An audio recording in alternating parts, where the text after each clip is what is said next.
Bom dia, queridos. Graça e paz da parte do Senhor Jesus Cristo. Espero que esteja tudo bem com você, com a sua família, com todos os seus. Estamos retornando aí de um período de férias e retomando os nossos estudos no livro de Atos dos Apóstolos. E pedimos ao Senhor que continue a nos abençoar nessa reflexão, nessa meditação. Hoje, o nosso texto que é alvo da nossa reflexão, é o capítulo 20 do livro de Atos, dando sequência aí ao que temos visto aí nos últimos meses. Vamos orar, pedindo a bênção do Senhor sobre nós? Pai, muito obrigado por mais oportunidade que o Senhor nos dá de meditarmos na sua palavra. Ainda que envolvidos por essa realidade ainda de distanciamento social e de termos que encontrar meios e nos adequarmos ao momento e usarmos essa ferramenta que envolve a transmissão do estudo via as redes sociais. Nós queremos agradecer porque ainda temos a sua palavra. E mais do que ainda, a sua palavra está em nosso coração, está escrita em nosso coração. E o Senhor tem nos preservado como seus filhos, como os discípulos do Senhor Jesus Cristo nessa caminhada. Quero pedir a sua bênção sobre esse momento, a fim de que ao estudarmos a tua palavra, o nosso entendimento, a nossa consciência, seja levada cativa à pessoa do Senhor Jesus Cristo. Essa é a oração que eu faço em nome do Senhor Jesus. Amém. Bem, Atos, o nascimento da igreja cristã, a origem do cristianismo. Temos visto que no calendário, não no propósito eterno de Deus, onde a igreja vai surgir muito antes das páginas do Novo Testamento, mas dentro do calendário humano, como fenômeno social, e passível de registro, de constatação e de identificação com a obra e a pessoa de Cristo, a igreja ela toma forma e é registrado para nós esse momento histórico na narrativa de Lucas, no livro de Atos, em que ele escreve a um homem chamado Teófilo. O livro de Atos, ou que atos são esses que o livro registra? Eles são as palavras e obras de Jesus, que continuam através de seu Espírito por intermédio dos apóstolos. Então o livro de Atos precisa ser lido, entendendo que ele é a continuação do que Lucas registrou em seu Evangelho. No Evangelho de Lucas, o ministério público do Senhor Jesus. No livro de Atos, o que temos é o ministério do Senhor Jesus Cristo, não agora encarnado, porque ele fora elevado aos céus, ele fora para junto do Pai, mas ele envia o seu Espírito, o Espírito de Deus, para dar continuidade a esses atos que Jesus iniciou antes da sua morte e da sua ressurreição. Após a sua ressurreição, é o Espírito Santo de Deus quem está realizando obras entre os homens, mas realizando e identificando essas obras como sendo feitas do próprio Cristo. E isso está sendo feito por intermédio dos apóstolos no livro de Atos, aqueles que estão lançando o fundamento da igreja, mas também pela igreja reunida. Relembrando que nós vimos no nosso último encontro, até porque já tem um bom tempo, né? Nós falamos sobre o Evangelho avançando sobre a cidade ou na cidade, particularmente falando, mencionamos o que o Evangelho estava fazendo na cidade de Éfeso, né? Batalhas espirituais estão sendo travadas e vencidas no poder de Jesus Cristo. Em Éfeso há um embate, há uma oposição espiritual, há um enfrentamento espiritual, não um enfrentamento de forças iguais, porque maior é o que está em nós do que o que está no mundo. Mas um enfrentamento do poder do Evangelho, do próprio Cristo, da autoridade de Cristo, contra as forças espirituais do mal. Lembrando que é a igreja que estava em Éfeso, nesse cenário em que acontecem alguns eventos que chamam a nossa atenção de embate espiritual, é a essa igreja que Paulo vai escrever a respeito de que a nossa luta não é contra carne nem sangue, mas contra os seres espirituais ou as forças espirituais do mal, os principados e as potestades. Afirmamos também no nosso último encontro que pessoas transformadas em sua vida pessoal abandonam antigas práticas e reorganizam os valores de sua existência. As pessoas em Éfeso que creram no Evangelho estavam abandonando as práticas que estavam associadas à feitiçaria, à magia, e estavam reorganizando a vida e os seus valores da existência de acordo com o Evangelho, né? Pessoas estavam levando para as praças, para a praça para serem queimados livros que valiam uma quantidade considerável de recursos ou de dinheiro. Mas agora esses livros que eram valiosos, eles estavam sendo colocados diante do valor do Evangelho. E pessoas estavam abandonando as suas práticas, estavam reorganizando os valores da sua existência, de maneira que os valores materiais, as questões materiais, estão sendo tratadas também debaixo dessa nova consciência. E em terceiro, nós afirmamos que transformações sociais impactam a cidade, das pessoas confrontando os aspectos idólatras e materiais e materialistas da cultura. Essas pessoas que estão sendo transformadas pelo Evangelho, elas vão confrontar os aspectos idólatras e materialistas da cultura em si. As pessoas que viviam do paganismo em torno da cidade de Éfeso constatam um problema, que o trabalho delas, que envolvia a venda de uma matéria ou de esculturas do templo de Diana, estava sendo ameaçado, porque as pessoas que convertiam-se ao Evangelho deixavam de comprar esses utensílios idólatras. Então, os artífices em Éfeso, que viviam dessa cultura pagã, constatam um problema. Gente, se todo mundo se converteu ao Evangelho, a gente vai deixar de vender as esculturas que fazemos e, consequentemente, vamos passar por dificuldades.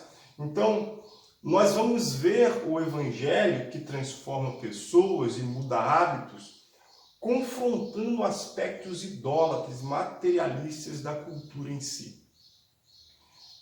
Quando o Evangelho avança pela cidade, nós lidamos com essas verdades, né? Confrontos espirituais, a transformação de pessoas e a reorganização da vida, e a cultura social em si, ela é confrontada no que envolve os aspectos idólatras, materialistas, ou os aspectos que não se conformam com a vontade de Deus. Hoje, no capítulo 20, dando sequência aí à segunda viagem missionária do apóstolo Paulo, nós vamos passar por duas igrejas especificamente.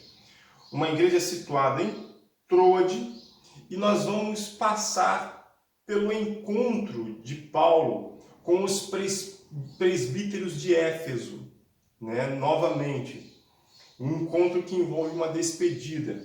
Então eu quero ler para você dois versos aqui. Primeiro, capítulo 20, verso de número 7, quando diz assim: no primeiro dia da semana, estando nós reunidos com o fim de partir o pão, Paulo, que devia seguir viagem no dia imediato, exortava-os e prolongou o discurso até a meia-noite. Em Troade, uma das cidades em que Paulo está passando na segunda viagem missionária, tem um grupo de cristãos reunidos no primeiro dia da semana, no domingo, com o propósito de partir o pão. Então Paulo aproveita aquela oportunidade e vai trazer um discurso, vai trazer um ensino a eles até altas horas, que depois nós veremos que isso, na verdade, se transformou mais do que até a meia-noite. Isso rompeu a madrugada. E o segundo texto que eu quero ler com vocês é agora um relato sobre o encontro de Paulo com os presbíteros de Éfeso. Tá? Paulo não está em Éfeso, Paulo está em Mileto, e em Mileto ele manda chamar os presbíteros de Éfeso para se encontrar com ele, porque ele entende que ele não veria mais os seus irmãos de Éfeso. Aí no verso de número 28, o apóstolo Paulo diz, ou melhor, Lucas registrando as palavras de Paulo aos presbíteros de Éfeso: atendei por vós e por todo o rebanho sobre o qual o Espírito Santo vos constituiu bispos, para pastoreardes a igreja de Deus, a qual ele comprou com o seu próprio sangue. Paulo dizendo aos presbíteros de Éfeso: atendei por vós. Prestem atenção na vida de vocês, na conduta de vocês. E por todo o rebanho, cuidem também do rebanho em si, o qual o Espírito vos constituiu bispos para pastoreardes a igreja de Deus, a qual ele comprou com o seu próprio sangue. Vamos passar então nesses dois eventos, nesses dois fatos narrados por Lucas durante a segunda viagem de Paulo. Primeiro, em Troade. Em Troade, nós temos uma descrição da reunião e do culto cristão.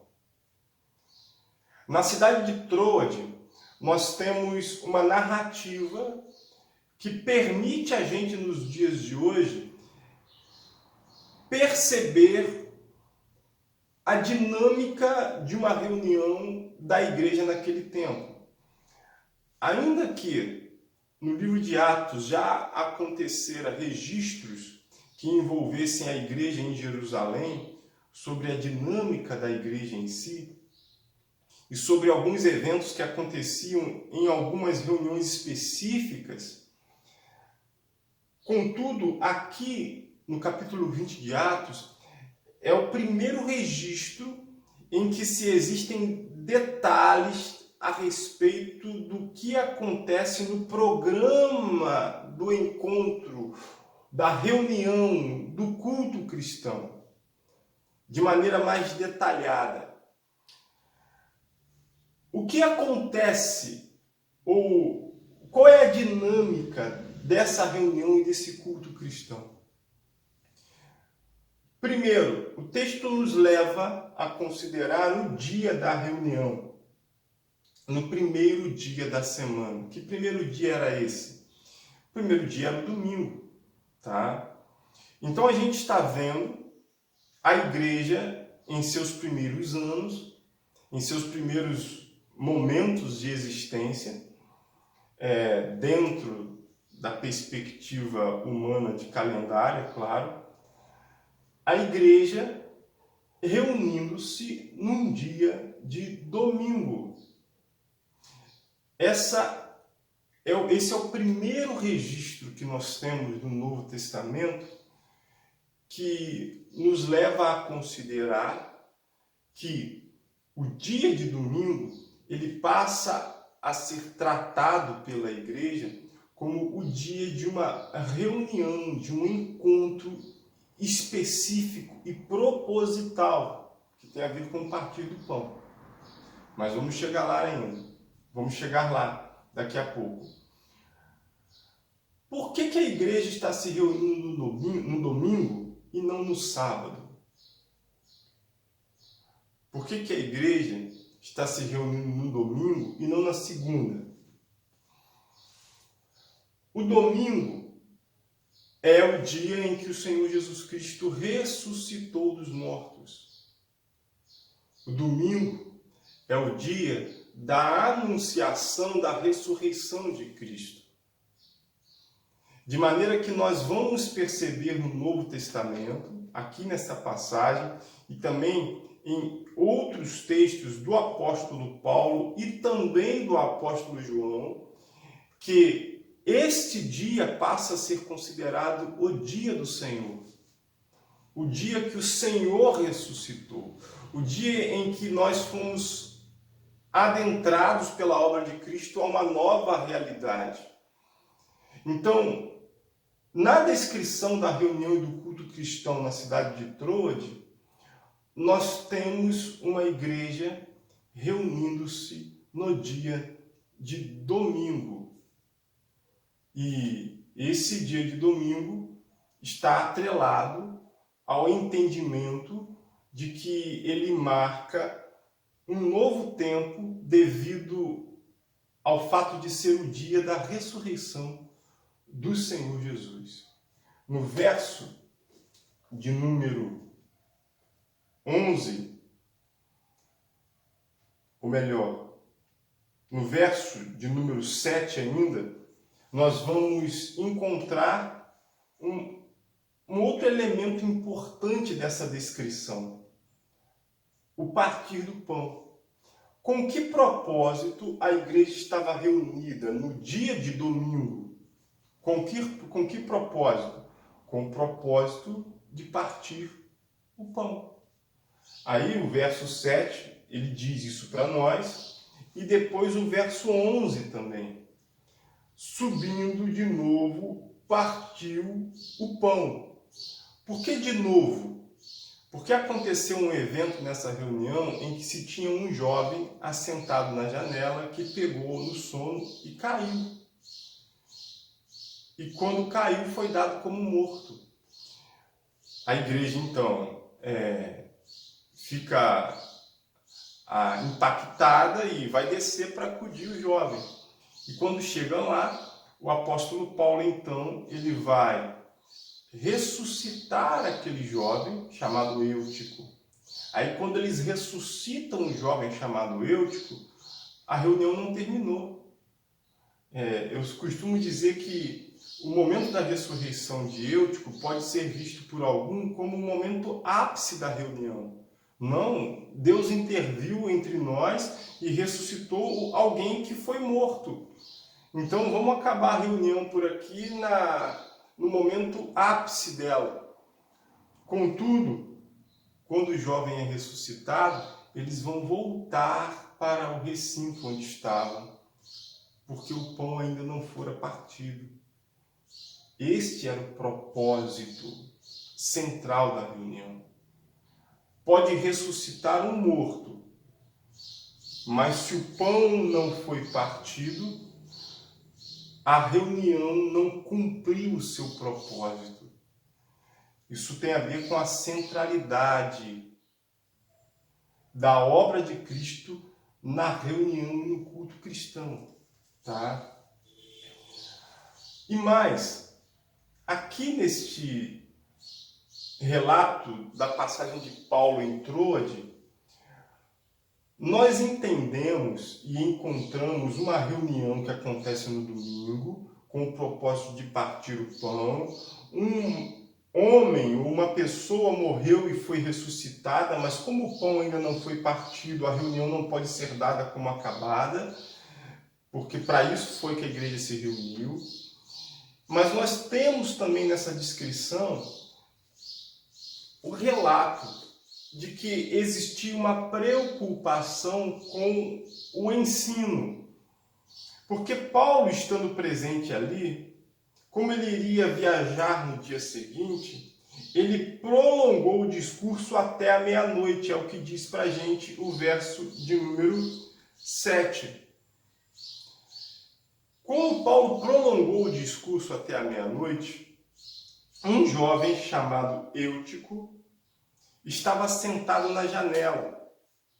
Algumas pessoas vão entender que Eutico estava sentado na janela por ele estar desinteressado, por ele estar sem muito interesse em ouvir a Paulo. Contudo, é importante você se ater para o fato de que o verso 8 fala de lâmpadas, não apenas lâmpadas, falam de muitas lâmpadas no cenáculo onde estávamos reunidos. Ou seja, essas lâmpadas eram lâmpadas que queimavam uma substância e traziam para o ambiente uma fumaça. Então, provavelmente, o relato de Eutico aqui, que de estar sentado na janela, talvez seja uma posição estratégica para que ele não pudesse estar sujeito ou exposto à fumaça em si do ambiente. E mais, o texto vai dizer ainda que durante o prolongado discurso de Paulo, Eutico foi vencido pelo sono. E ele caiu então do terceiro andar abaixo e foi levantado morto.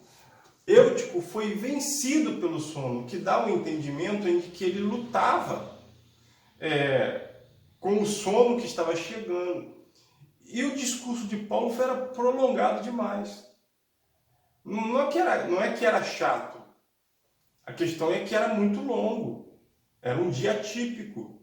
E o primeiro dia da semana, para o povo gentio, era dia de trabalho. Então essa reunião aqui aconteceu depois de um dia de trabalho. E aqueles que desempenhavam as suas funções naquele tempo, as funções laboriais eram muito mais de esforço físico do que mental. Eram mais de força do braço do que questões administrativas. Então, talvez Eutico estivesse também, além do sono, trazendo nas costas um dia de trabalho e de esforço físico. Então, a ideia de que Eutico é um jovem desinteressado, por isso ele estava na janela e por isso ele dormiu, para mim não cola.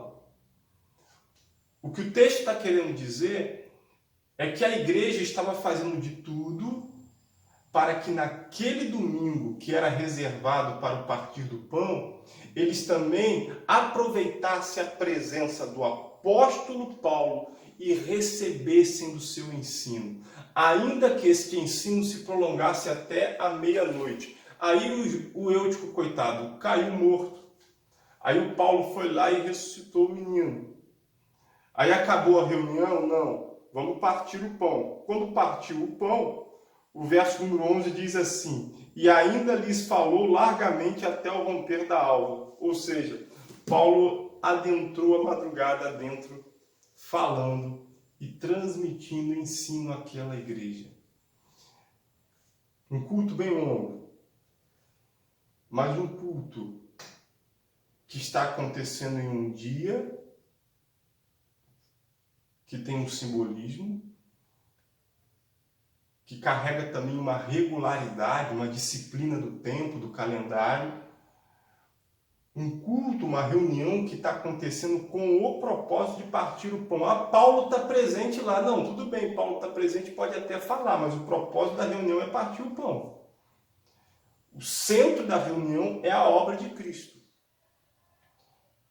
E enquanto eles estão reunidos para partir o pão, eles também desfrutam da palavra e do ensino. E como o apóstolo Paulo está de passagem, eles querem aproveitar ao máximo esse encontro para desfrutar do ensino que Paulo tem a trazer. Essa é a descrição da reunião e do culto cristão na cidade de Troade. Daqui a pouco nós vamos voltar a essa passagem em si, ao final do nosso estudo. Mas aqui no capítulo 20 é narrado também para a gente o encontro de Paulo com os presbíteros de Éfeso. Esse encontro não acontece na cidade de Éfeso, aconteceu em Mileto. Mas Paulo faz questão de se encontrar com estes homens, porque Paulo entendia que ao ir para Jerusalém, ele não iria mais vê-los. Então Paulo quer passar e ter esse encontro com eles para dar algumas orientações e também poder se despedir. O que nós pontuamos nesse encontro de Paulo com os presbíteros de Éfeso? Primeiro, fica evidenciado o comprometimento missionário de Paulo. O comprometimento missionário de Paulo envolvia o comprometimento com a verdade bíblica, com a verdade do Evangelho, ensinando aos membros da igreja em Éfeso, publicamente e também de casa em casa, testificando o arrependimento para com Deus e a fé em Jesus Cristo. E Paulo estava indo agora para Jerusalém, não sabia o que iria acontecer com ele lá, a não ser que ele, por onde passava, de cidade em cidade, o Espírito assegurava a ele que o que o esperava eram cadeias e tribulações, diz o verso 23. Mas apesar disso ele vai. Por quê? Verso 24. Em nada considero a vida preciosa para mim mesmo, contanto que complete a minha carreira e o ministério que recebi do Senhor Jesus para testemunhar o Evangelho da graça de Deus. Eu recebi o ministério, testemunhar do Evangelho da graça de Deus. E eu não considero a vida importante para mim mesmo. Para mim o que importa é cumprir essa carreira, cumprir esse ministério, ainda que possa estar tendo a minha integridade física ameaçada. Compromisso missionário com a mensagem do Evangelho e compromisso missionário onde ele se expõe a riscos e a sofrimento para divulgar essa mensagem.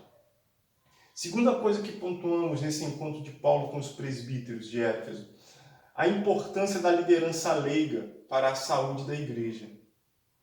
A narrativa nos mostra Paulo encontrando-se com estes homens, chamados de presbíteros, e no verso de número 28 é dito a eles assim, palavras de Paulo: atendei por vós e por todo o rebanho sobre o qual o Espírito Santo vos constituiu bispos, para pastoreardes a igreja de Deus, a qual ele comprou com o seu próprio sangue. Meus irmãos, atentos à vida de vocês e atentos à vida da comunidade, porque vocês foram designados pelo Espírito para pastorear este rebanho. Paulo está falando aqui com homens que podem ser considerados homens leigos. Na história da igreja, existe uma diferenciação entre o povo, os leigos e o clero. O clero são aqueles considerados líderes instituídos e reconhecidos oficialmente, que carregam títulos, que carregam credenciais. Os leigos são aqueles que não são os profissionais da religião, mas recebem ministérios de Deus para desempenhar os seus dons e talentos. Os leigos necessariamente não frequentam os seminários, os leigos necessariamente não têm uma formação formal, mas eles são pessoas usadas por Deus e têm um papel primordial na saúde da igreja. Quando os leigos deixam de ocupar o seu espaço na igreja, tem alguma disfunção aí no corpo de Cristo.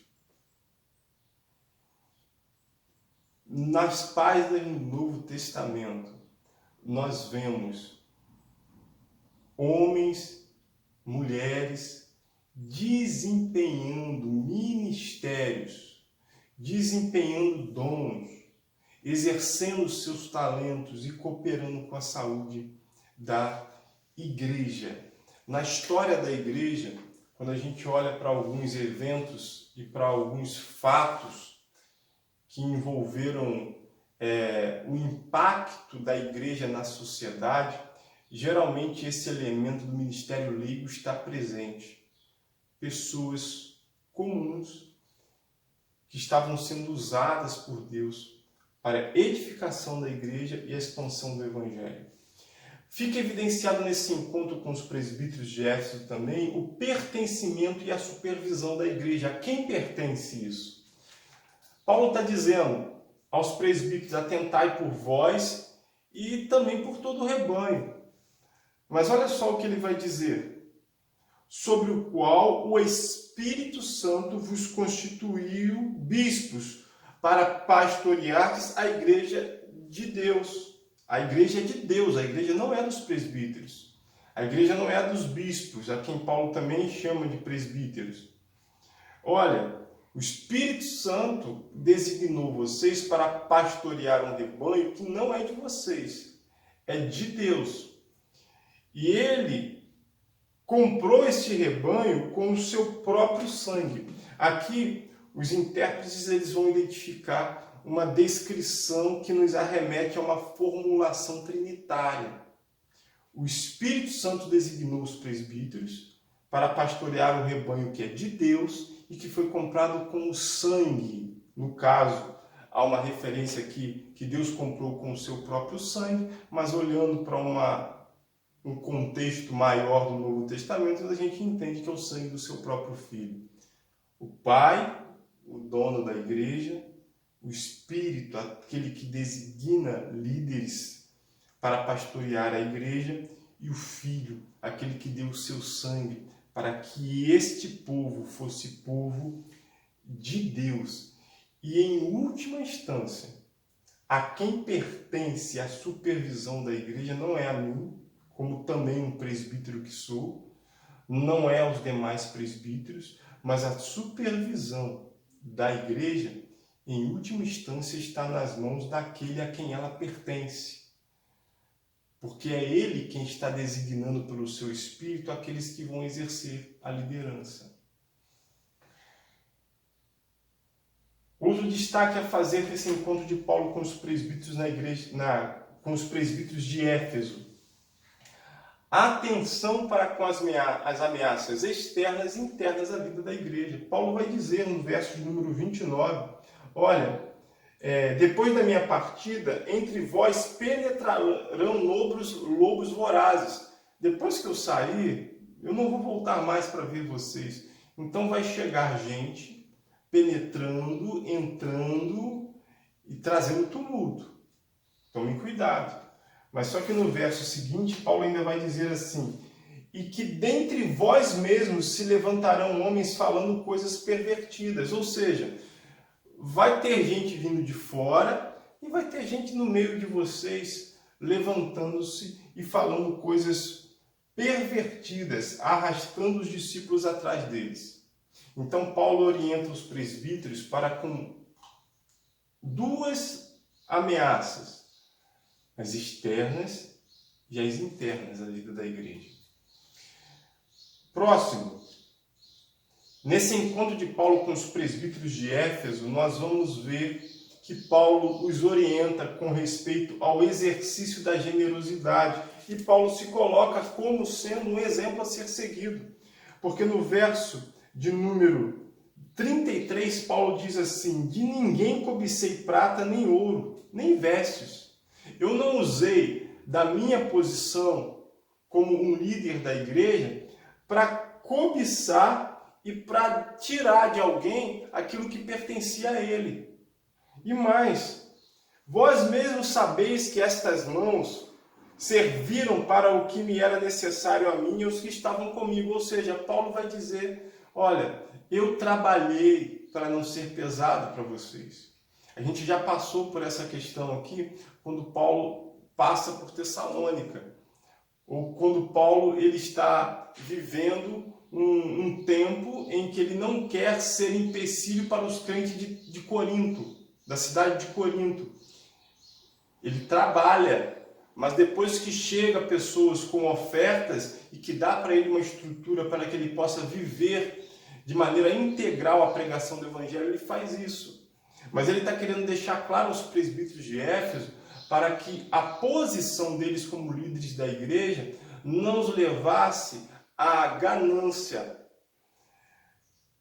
E no verso 35 ele diz assim, tenho-vos mostrado em tudo que trabalhando assim é mister socorrer os necessitados e recordar as palavras do próprio Senhor Jesus. Mais bem-aventurado é dar que receber. Aonde é que está escrito essa palavra de Jesus nos evangelhos? Em nenhum. Essa expressão ou esse termo é um registro que vem da tradição oral. Ó, Jesus disse para nós que mais bem-aventurado é dar do que receber. Então vocês, como líderes da igreja, sejam um exemplo disso na comunidade de vocês. E em último lugar, nós encontramos ao final desse encontro Paulo se ajoelhando com esses homens, orando com eles, e depois ele está chorando com os presbíteros em grande pranto, abraçando-os afetuosamente.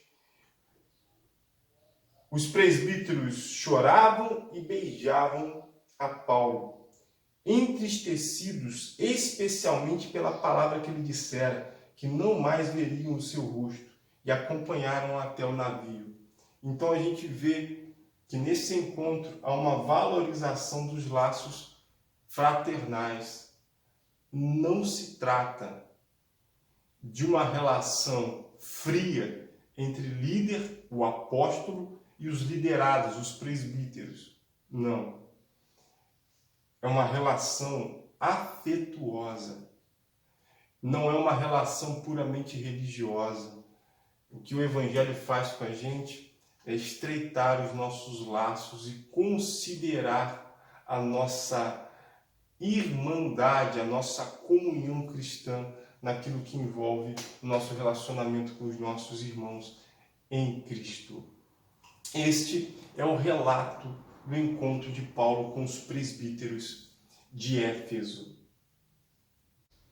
Bem, o que a gente pode então concluir desses dois encontros, de Paulo com a igreja em Trode e de Paulo com os presbíteros de Éfeso?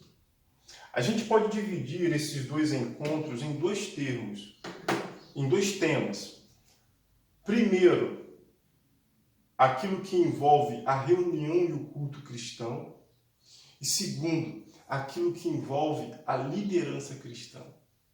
Esses dois encontros e esses dois relatos nos levam a aprender algo sobre o culto, sobre o encontro, sobre a reunião da igreja e também a aprender algo sobre a liderança cristã. O culto e a reunião é em Trode.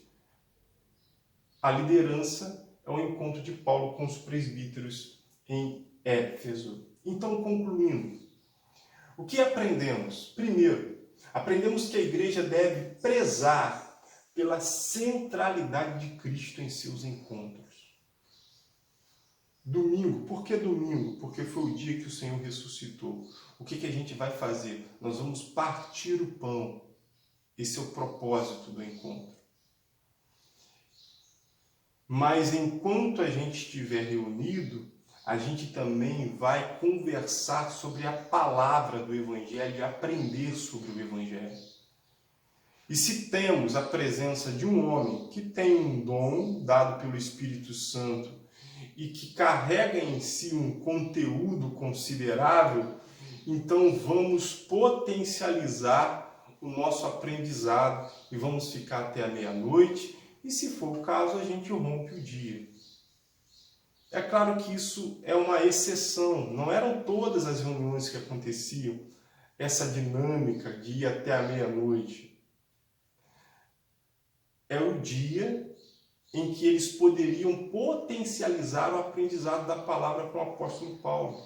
Aí, nessa reunião, acontece um milagre espetacular e impactante. Um cara cai do terceiro andar, morre.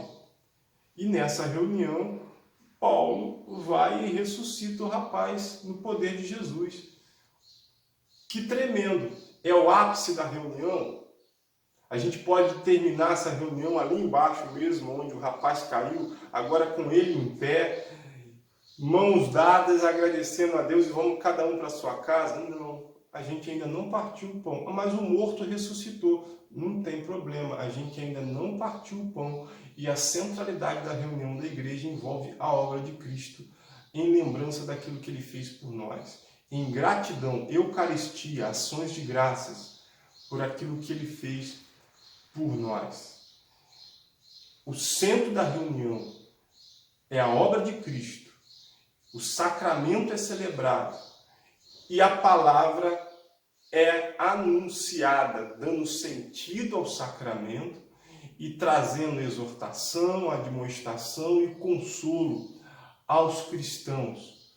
A reunião da igreja precisa prezar pela centralidade de Cristo. Nem mesmo que um morto ressuscite nessa reunião, a centralidade de Cristo deve ser perdida. E nós, como igreja, devemos zelar por isso.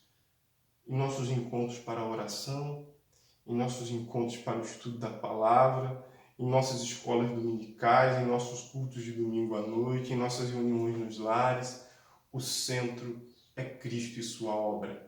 E isso vai ser evidenciado por nós, por meio da centralidade do partir do pão e da centralidade da palavra. Mas em Éfeso, nós aprendemos sobre a liderança da igreja. A igreja necessita que homens designados pelo Espírito Santo exerçam uma liderança comprometida. A igreja tem essa necessidade. A igreja de Éfeso e a igreja de todos os tempos e em todos os locais. Primeiro, essa liderança tem que ser uma liderança designada pelo Espírito Santo. Afinal de contas, a supervisão da igreja, em última instância, pertence a Deus. Então, os líderes da igreja, antes de serem levantados pelos homens, precisam ser designados pelo próprio Deus. E nós precisamos estar atentos nos sinais de que Deus está dando, de que Ele está movendo na vida de algumas pessoas para isso. E essa liderança precisa ser comprometida. E que compromisso é esse? Compromisso com a palavra. Paulo vai dizer aos presbíteros: vocês sabem que eu não deixei de anunciar a vocês o Evangelho, o ensino de Cristo, publicamente, de casa em casa, falando do arrependimento e da fé em Jesus como sendo uma necessidade do homem. Paulo ainda vai dizer mais, que jamais deixou de anunciar todo o desígnio de Deus à igreja de Éfeso. E Paulo está dizendo isso, mostrando aos presbíteros em Éfeso do seu compromisso com a palavra, que também deveria passar pela vida deles agora. Essa liderança precisa estar compromissada com a missão. Olha, eu estou indo para Jerusalém. O que vai me acontecer lá eu não sei. A não ser que o Espírito Santo me diz que o que me espera de cidade em cidade são cadeias e tribulações. Isso eu sei. Mas eu vou mesmo assim, porque eu não considero a vida preciosa para mim mesmo, a não ser que eu cumpra a carreira que Deus me deu. Qual que foi a carreira que Deus me deu? Testemunhar do Evangelho da Graça. Essa é a missão e é para isso que eu vou viver. É o que Paulo está dizendo e ele está chamando os líderes da igreja a considerarem isso. Terceiro, compromisso com o cuidado pessoal. Os líderes precisam ter esse compromisso. Paulo está dizendo: atendei por vós e por todo o rebanho. Só pode cuidar do rebanho aqueles que se atentam para a sua própria vida. O cuidado do rebanho só vai ser saudável quando aqueles que cuidam do rebanho estão também atentos ao cuidado pessoal. É o que Paulo diz a Timóteo, né? Cuida de ti mesmo. Então os líderes, eles precisam ter desse cuidado pessoal com eles. Cuidado pessoal com a sua casa, com a sua família. Eles não podem negligenciar o cuidado pessoal por causa da necessidade do rebanho. Não. Eles devem cuidar do rebanho, mas para cuidar do rebanho eles devem ter esse cuidado pessoal. Quarto, a liderança precisa estar compromissada com o cuidado comunitário. Olha, nós temos uma responsabilidade sobre o rebanho que não é meu. É de Deus. Quem comprou esse rebanho com preço de sangue foi o próprio Deus. Mas os líderes da igreja precisam ter um cuidado com este rebanho. Então, Paulo está dizendo aos líderes da igreja: cuidem de vós, atendei a vós e por todo o rebanho. Um olhar pessoal, mas um olhar também para as necessidades comunitárias. Em quinto, os líderes da igreja precisam ser compromissados com a generosidade. Paulo vai citar uma palavra de Jesus que não tem registro nos evangelhos, mas foi transmitida oralmente e agora é registrada pelo evangelista Lucas. Olha, melhor é dar do que receber.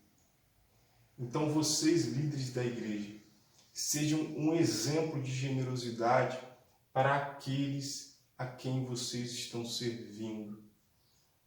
Vocês sabem que eu, enquanto estive entre vocês, não usei da minha posição para cobiçar prata, ouro ou vestes de quem quer que seja. Então, não façam que a liderança de vocês sejam um meio ou sejam um canal de exploração de outros. Paulo está chamando a liderança da igreja a ser um exemplo de generosidade. Aqueles que ocupam cargo de liderança na igreja designados por Deus precisam estar atentos a isso. Eles são um exemplo de generosidade para todo o rebanho. Mas em último lugar, é preciso que essa liderança esteja compromissada com o dono da obra, o dono da igreja. Aí a gente volta no verso 21. A igreja não é de vocês. Não. O rebanho não pertence a vocês. Quem tem rebanho é Deus. Porque quem comprou o rebanho foi Ele, com o seu próprio sangue. Se vocês estão hoje exercendo a liderança na igreja, é porque o Espírito Santo de Deus designou vocês para trabalharem debaixo da supervisão desse Deus e compromissados com Ele. Na Igreja de Cristo, nós precisamos cuidar e prezar pela centralidade de Cristo em nossos encontros e reuniões. E na Igreja de Cristo, nós precisamos de homens designados pelo Espírito Santo para que eles exerçam uma liderança comprometida para a edificação da igreja e expansão do Evangelho. Então, duas sugestões de oração para você hoje. Olhe pelas reuniões da sua igreja. Olhe pelos encontros da sua igreja. Que nos encontros de sua igreja, Cristo seja o centro, pelo sacramento ou pela palavra, e que a igreja zele por isso. Ore pelos líderes da sua igreja, a fim de que eles estejam comprometidos com as orientações deixadas pelo apóstolo Paulo, e que no compromisso deles, os membros da igreja reflitam o compromisso que a liderança também vive. Ore para que o Senhor levante homens que sejam designados pelo Espírito e estejam comprometidos com o dono da igreja. Que não sejam o dono da obra, que estes líderes não sejam o dono da igreja, mas estejam a serviço do dono dela. Então eu sugiro você hoje a duas orações. Ore pelas reuniões da sua comunidade e ore pela liderança dela, a fim de que essa liderança seja uma liderança compromissada e designada pelo próprio Deus. Vamos orar? Senhor, oro pelos encontros que acontecem em nossa comunidade. Agora, nesses dias, alguns virtualmente. Alguns usando as ferramentas aí da internet. Mas que em toda reunião Cristo seja o centro. Que nem mesmo alguém que ressuscite fisicamente distrai a nossa atenção. Que a ressurreição de alguém seja celebrada e que a glória seja dada ao Senhor, mas que a nossa atenção continue sendo direcionada pela tua palavra e pelos sacramentos ao Cristo que morreu e ressuscitou para o perdão dos nossos pecados. Que em cada encontro da nossa igreja, Cristo seja exaltado, Cristo seja glorificado e Cristo esteja atuando em nossos corações. E eu quero orar também pela liderança da nossa igreja, a começar por mim. Que o Senhor leve-nos ao compromisso que a liderança eclesiástica pede de nós. Que sejamos exemplos para a comunidade. Que o Senhor tenha misericórdia de nós. E que possamos exercer a nossa liderança não como quem é dono da igreja, mas como quem está a serviço do dono dela, por ter sido designado pelo Espírito. Que o Senhor levante em nosso meio homens, mulheres, designados pelo Teu Espírito, para exercerem liderança em ministérios, em sociedades e abençoar a sua igreja como quem está compromissado com o Evangelho e com a missão que o Senhor tem nos dado. Que o Senhor abençoe a cada casa, que o Senhor abençoe a cada família que tem nos acompanhado. Continuamos a rogar por esse tempo de pandemia que temos vivido. Rogamos ao Senhor, com gratidão no coração, pelas vacinas que têm surgido, a fim de que os protocolos que ainda precisam ser confirmados, os procedimentos que precisam ser realizados, sejam feitos e essas vacinas possam chegar à população. Queremos orar para que o Senhor nos livre de uma segunda onda da pandemia e que o Senhor nos dê sabedoria para que a gente também cuide das nossas ações, que elas sejam responsáveis, que elas obedeçam às autoridades que trazem orientações com respeito aos cuidados sanitários, mas que o Senhor nos preserve de vivenciar tempos mais difíceis do que estes que nós já temos vivido. Que o Senhor console os enlutados por esta pandemia, que o Senhor renove e cure aqueles que estão sendo infectados e que o Senhor oriente a sua igreja a ser sábia nesse tempo e a continuar a vivendo o teu Evangelho. Essa é a oração que fazemos em nome do Senhor Jesus. Amém. Querido Deus, abençoe a sua vida, a sua casa e logo mais à noite o culto será transmitido pela internet e na quinta-feira nós voltaremos ao nosso encontro e ao nosso estudo do livro de Atos agora no capítulo 21. Tá bom? Um forte abraço, Deus abençoe a todos.